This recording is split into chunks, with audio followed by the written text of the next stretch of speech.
Next on Currents News, the tragic story of a migrant dad and his little daughter discovered dead on the southern border. Reactions are coming in from the Vatican to the White House. 9/11 first responders are getting a promise from the top man in the U.S. Senate. The Victims' Compensation Fund will be saved. St. John's Bread and Life is an organization serving hundreds of thousands of meals every year. And now they're serving a new wave of hungry people in the Brooklyn Diocese. I'm Tim Harfman. I'll have the story coming up. Plus, our special coverage of Religious Freedom Week and how a terror plot against Christian churches backfired. The news starts right now.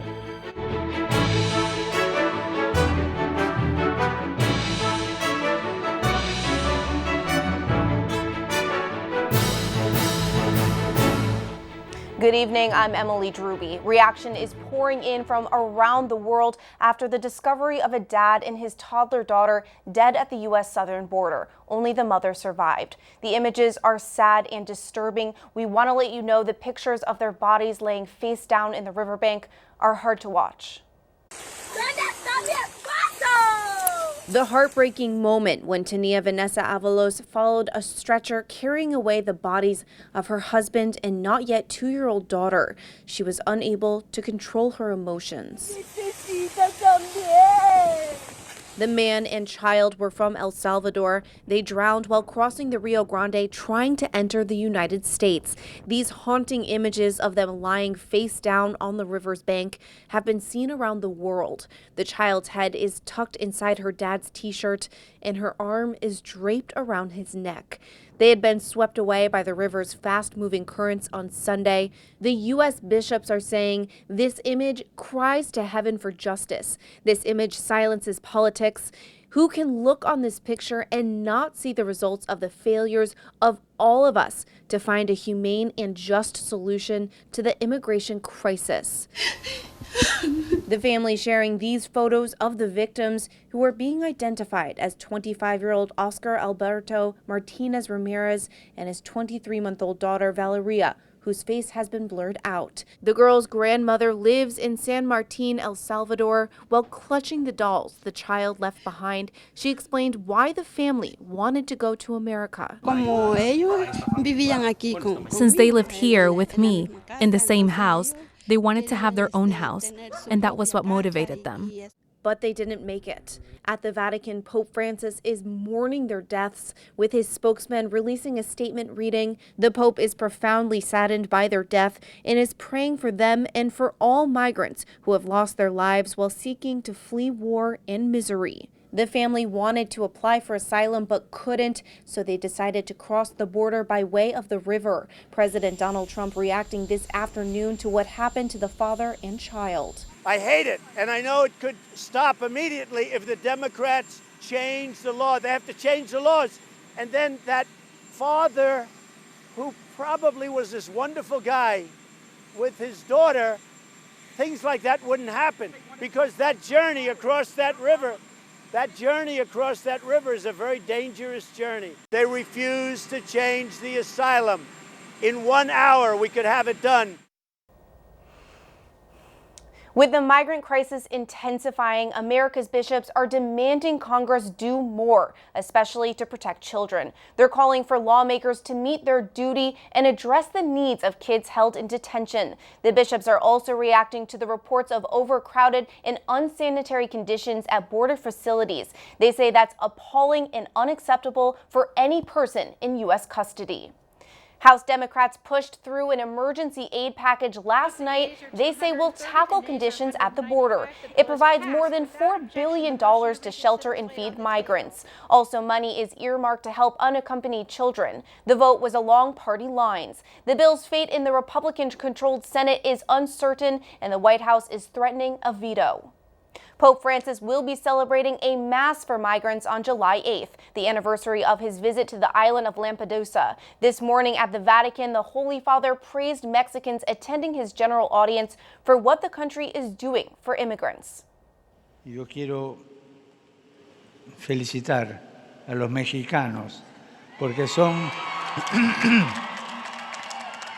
tan acogedores con los migrantes. The Mexican government has been taking steps to stem the flood of Central American migrants seeking entry into the United States. The Pope said that Christians should set aside self-interest, unlike secular society, and promote the ideals of sharing and solidarity. According to the UN, as many as 83,000 migrants' lives may be at risk in the region, stretching from Central America to the U.S. Tonight, 9/11 first responders are saying that for the first time, Congress is showing urgency. The Victims' Compensation Fund is running out of money, and as Omar Jimenez reports, the heroes are getting a promise from the top man in the Senate. These men and women, uniform and non-uniform, the children of Lower Manhattan, are sick and dying, and their families being left in financial ruins. 9/11 first responders emerging from a face-to-face meeting with Senate Majority Leader Mitch McConnell, seeming more hopeful than they did about 2 weeks ago during this hearing on the 9/11 Victims Fund, where former Daily Show host Jon Stewart gave an explosive testimony on Capitol Hill, shaming lawmakers for not showing up. We're going to leave here, and Luis Alvarez is going to die. And in that meeting, we gave Senate Majority Leader Mitch McConnell Luis Alvarez's badge. They say they hope that badge will keep them at the top of McConnell's priorities and remind him that the men and women who put their lives on the line during 9/11 need someone to have their backs now. If he strays from his commitment, then we'll go back into attack mode. They say McConnell committed to a vote on the Victims Fund in August and say for now, they're taking him at his word. For the first time, he said he sensed the urgency.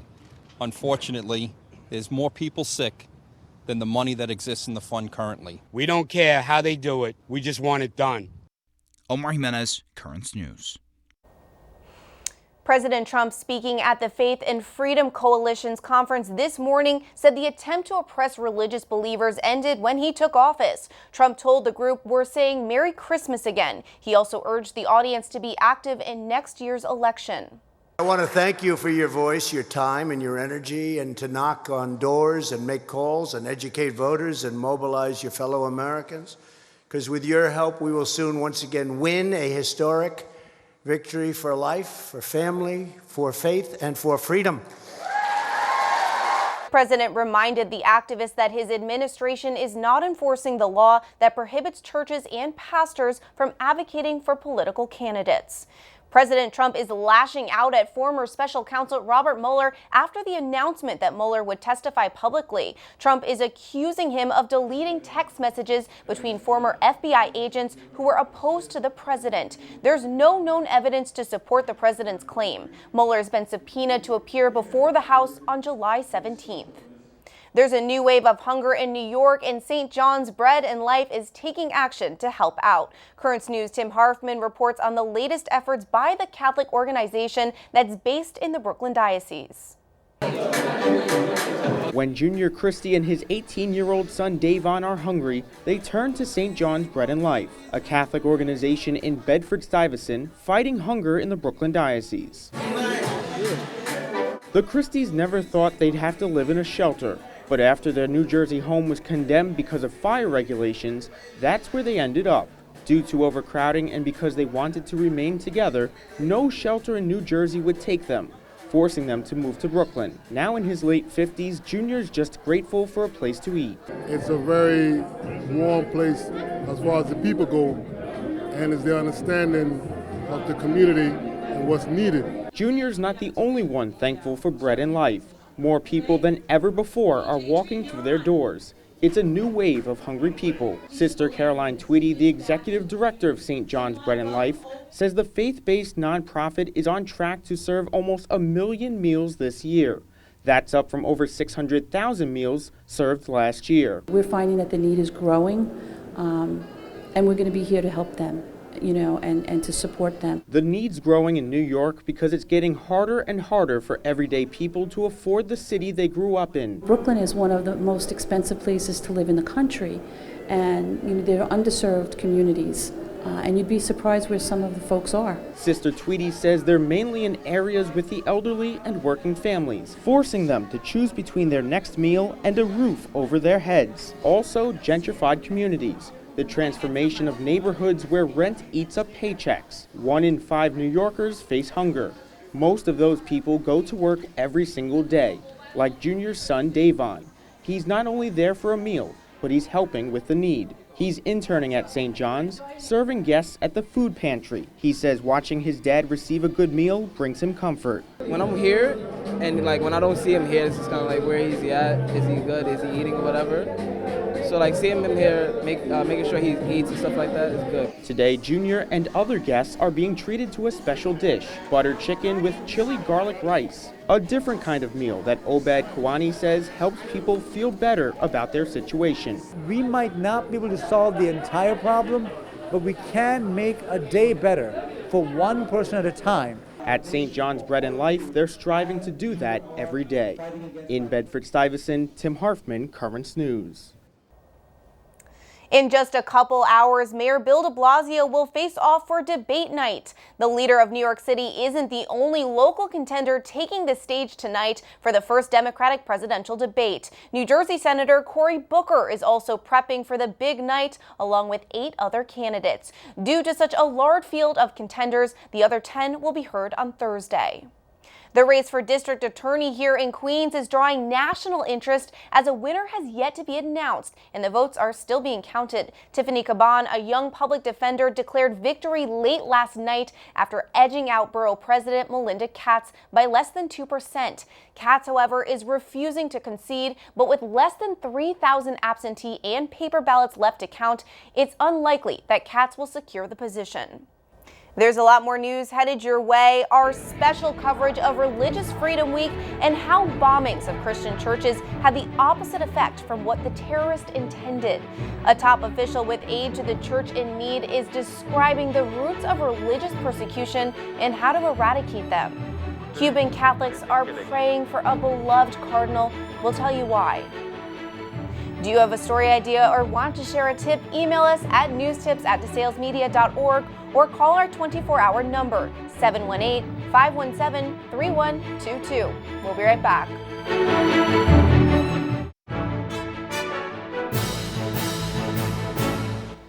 The American Ambassador for Religious Freedom, Sam Brownback, is vowing to take action to protect people of faith. He is saying the Trump administration has made religious freedom a top priority and is fighting for people of all faiths. The ambassador is speaking about several countries where oppression is rampant, including China, which has declared war on faith. He added that the U.S. won't stop until the Iron Curtain of religious persecution comes down.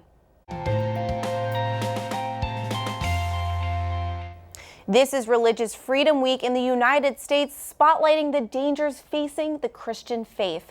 The Easter Sunday church bombings in Sri Lanka are one of the worst recent examples of the deadly violence targeting believers. Now, Sri Lanka's Cardinal Malcolm Ranjith is reporting that 176 children lost either one or both parents in the blast. The terror plot left more than 250 people dead. The Cardinal visited the Vatican last week to brief the Holy Father on the destruction. Despite the tragedy, Cardinal Ranjith says the faith of Catholics in Sri Lanka is stronger than ever. Melissa Butt spoke to the Cardinal last week about the religious revival. The Easter attacks in Sri Lanka killed more than 250 people in several churches. Since then, the Archbishop of Colombo, Cardinal Malcolm Ranjith, has had to face very difficult situations. Then there are also this one gentleman who lost his wife and 3 children, and he was left alone. So when I went to see his house, he looked at me with very blank eyes and told me, "Now I am alone. My house, what am I going to do with my house?" Many people on the verge of despair have sought the Cardinal for an answer to these incomprehensible circumstances. My answer, I had to always tell him that, God loves you.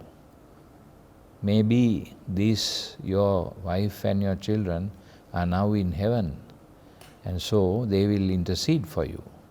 They are not gone from you, they are with you. Now maybe they are stronger with you now than they were before. After being confronted with the cruelty of these terrorists, the Cardinal is moved by the attitude and response of these victims. I find that people have become more religious, more thinking.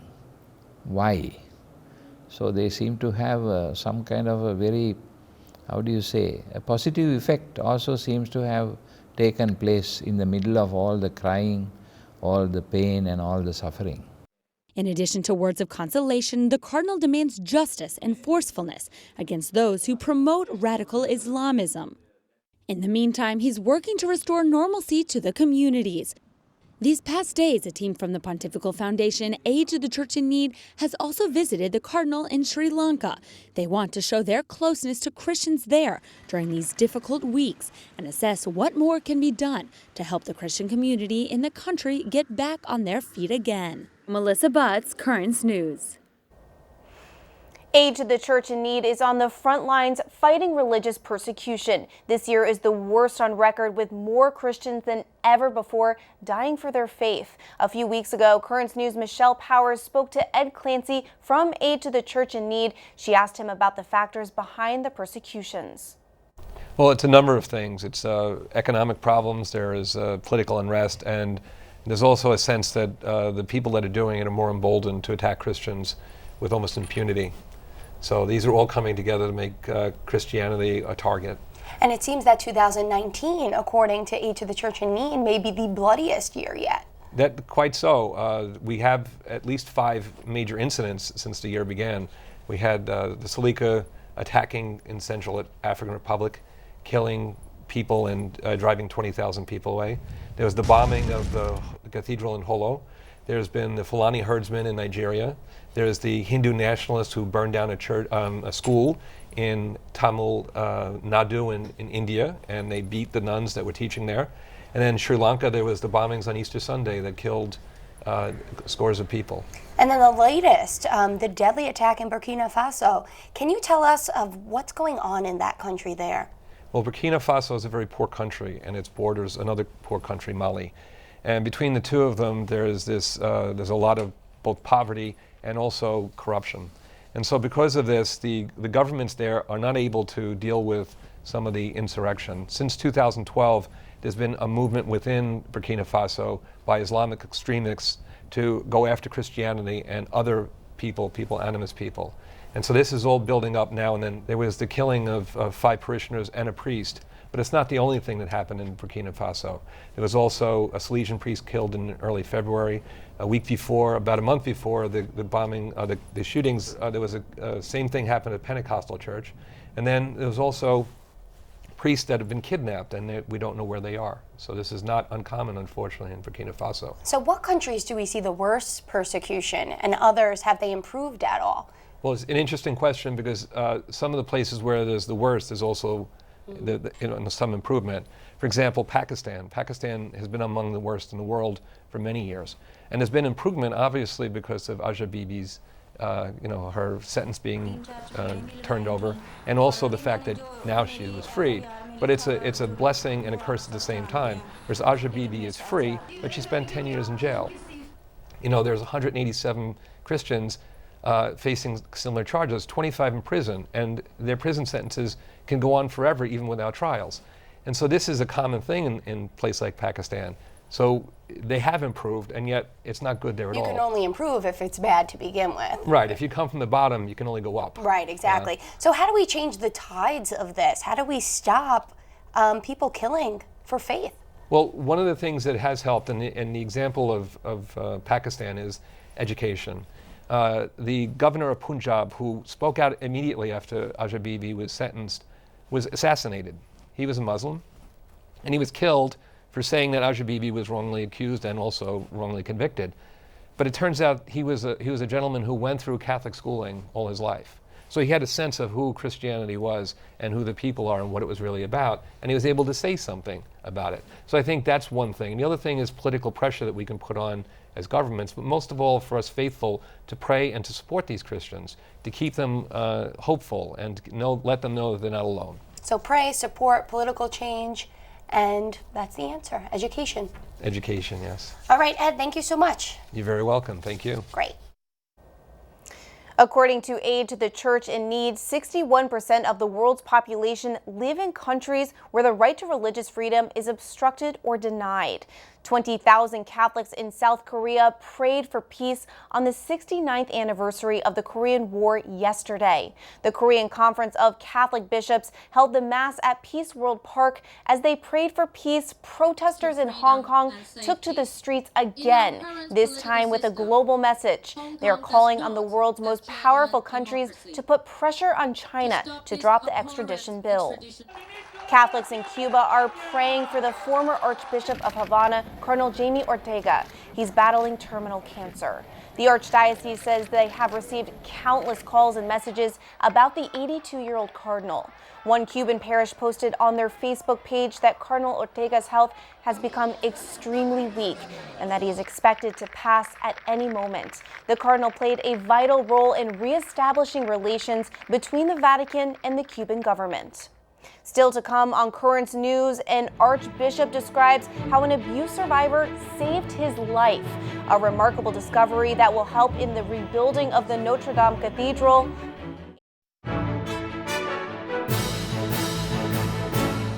The Pope's top investigator into clerical sex abuse says his life might have been saved by a survivor of abuse.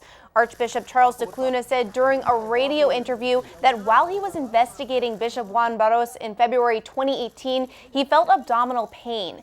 An abuse survivor he was interviewing who works as a medical consultant recommended Scicluna go to the hospital. The Archbishop of Malta heeded the advice and found out his gallbladder was swollen. He had surgery and returned to work 3 days later. What's being called a miraculous discovery is bringing new hope to restoration efforts for Notre Dame Cathedral in Paris. A duplicate clock similar to the one destroyed in the April fire has been located in another Paris church. The original was near the cathedral's spire. The discovery ends concerns that the clock couldn't be rebuilt because no blueprints exist. Another amazing discovery happened at the U.S. Attorney's National Conference this morning. Attorney General William Barr displayed a hidden musical talent. Yes, that's Barr playing the bagpipes with the NYPD Emerald Society Band. The nation's top law enforcement official has been playing since his legal career began. Barr was delivering open remarks at the conference.